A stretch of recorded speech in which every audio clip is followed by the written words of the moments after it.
آج ہم ایک ایسی کہانی کی گہرائی میں اتر رہے ہیں جو متحدہ ہندوستان کے پس منظر میں لکھی گئی ہے۔ محبت، راز، شناخت سب کچھ ہے اس میں۔ یہ ہے نمرا احمد کا مشہور ناول بیلی راجپوتان کی ملکہ۔ تو ہمارے پاس اس کتاب کا ایک جائزہ اور کچھ دلچسپ تفصیلات ہیں۔ مقصد یہ ہے کہ اس کہانی کی جو پیچیدگیاں ہیں، کرداروں کے اتار چڑھاؤ اور جو گہرے پیغامات ہیں نا، ان کو سمجھا جائے۔ تو چلیں شروع کرتے ہیں پھر۔ جی بالکل، اور شروع کرنے سے پہلے کچھ بنیادی باتیں ہو جائیں۔ مصنفہ نمرا احمد ہے، کتاب آئی 2012 میں اور ناشر ہیں LOS پبلیکیشنز۔ تقریباً کوئی 300 صفحات ہوں گے اس کے۔ زبان تو ظاہر ہے اردو ہے، پاکستان سے تعلق ہے، اور اس کی صنف آپ کہہ سکتے ہیں رومانوی، سماجی اور تاریخی فکشن کا مرکب ہے۔ ایک اور بات، اس میں 2 کہانیاں ہیں اصل میں، بیلی راجپوتان کی ملکہ اور مہر النساء۔ آج ہم پہلی والی پر بات کریں گے۔ ٹھیک، تو کہانی ہمیں لے جاتی ہے پرانے ہندوستان میں کوئی 80 سال پہلے۔ ریاست ہے بیلی راجپوتان۔ مرکزی کردار ہے مایا راج، ایک بہت ہی باوقار ذہین راجپوت شہزادی۔ ان کی زندگی میں ایک طوفان آتا ہے جب ان کی ملاقات ہوتی ہے بدر غازان سے۔ وہ ایک ڈاکو ہے مگر اصولوں والا، صرف انگریزوں کو لوٹتا ہے۔ یہیں سے نا ایک عجیب سا تعلق بنتا ہے۔ ہاں، مگر اصل ڈرامہ تب شروع ہوتا ہے جب مایا محل واپس آتی ہیں تو انہیں خبر ملتی ہے کہ ان کے شوہر شیکھر راج، ان کی موت ہو گئی ہے۔ محل میں آگ لگی تھی اس میں، لیکن مایا کو فوراً شک ہوتا ہے۔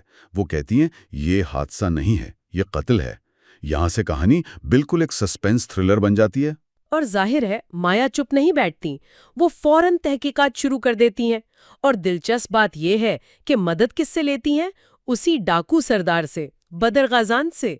تو ایک طرف تو قتل کی تفتیش چل رہی ہے، دوسری طرف ایک دشمنی جیسا رشتہ تھا، وہ دھیرے دھیرے محبت میں بدل رہا ہے۔ بالکل، لیکن یہ محبت بھی آسان نہیں۔ اس میں ایک بڑی پیچیدگی ہے، وہ یہ کہ بدر کی منگنی پہلے ہی ہو چکی ہے اپنی کزن زارا سے۔ اب ظاہر ہے زارا کو اپنی محبت خطرے میں نظر آتی ہے، وہ سازشیں شروع کر دیتی ہے۔ اور دوسری طرف مایا ہیں جو ہمیشہ ریاست، وقار، ان چیزوں کو اہمیت دیتی تھیں، اب وہ ایک ڈاکو سے محبت کر بیٹھی ہیں۔ یہ کرداروں کا اندرونی تضاد، ان کی کشمکش بہت خوبصورتی سے دکھائی گئی ہے۔ اور معاملہ یہیں نہیں رکتا، کہانی اور پراسرار ہو جاتی ہے۔ ایک پرانے آسیب زدہ قبرستان کا ذکر آتا ہے۔ مشہور ہے کہ جو وہاں جاتا ہے مارا جاتا ہے۔ مایا اور بدر وہ اس راز کو جاننے نکل پڑتے ہیں۔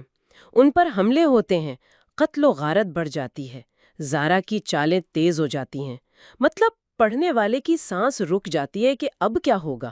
ہاں، اور ایک بہت ہی آپ کہہ لیں جذباتی اور اہم موڑ آتا ہے جب مایا بدر کو دھوکہ دے کر بھاگ جاتی ہیں۔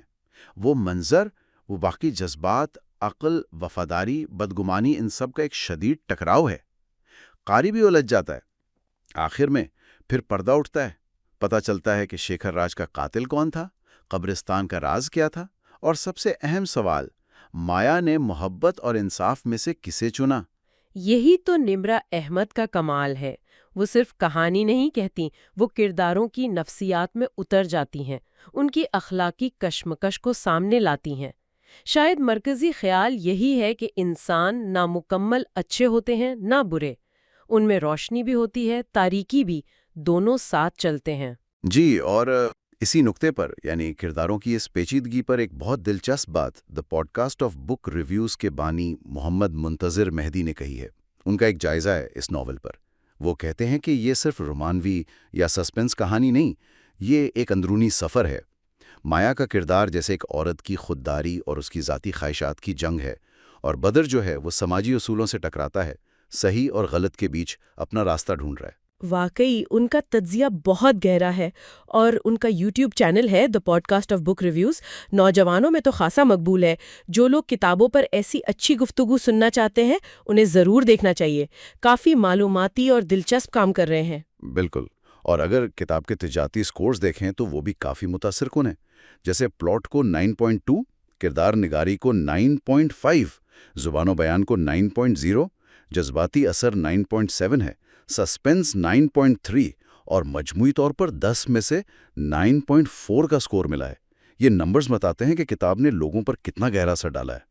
تو حاصل کلام یہ ہوا کہ بلی راجپوتانہ کی ملکہ تاریخ، رومانس، سسپنس اور انسانی نفسیات، ان سب کا ایک بہت ہی خوبصورت امتزاج ہے، اور شاید یہ ہمیں سکھاتی ہیں کہ انسان پیچیدہ ہوتے ہیں، ہمیں انہیں ان کی کمزوریوں سمیت قبول کرنا چاہیے، معاف کرنا سیکھنا چاہیے۔ اور آخر میں ایک سوال جو ذہن میں آتا ہے وہ یہ کہ جب ہم فکشن میں کرداروں کی ان پیچیدگیوں کو، ان کے گرے ایریاز کو سمجھتے ہیں، قبول کرتے ہیں، تو کیا اس سے حقیقی زندگی میں لوگوں کو سمجھنے کا، ان سے ہمدردی کرنے کا ہمارا انداز بدلتا ہے؟ کیا یہ جو نامکمل ہونا ہے اسے قبول کرنا ہمیں زیادہ رحمدل بناتا ہے؟ ایک سوچنے کی بات ہے۔ اسی گہری سوچ کے ساتھ آج کی یہ گفتگو یہیں ختم کر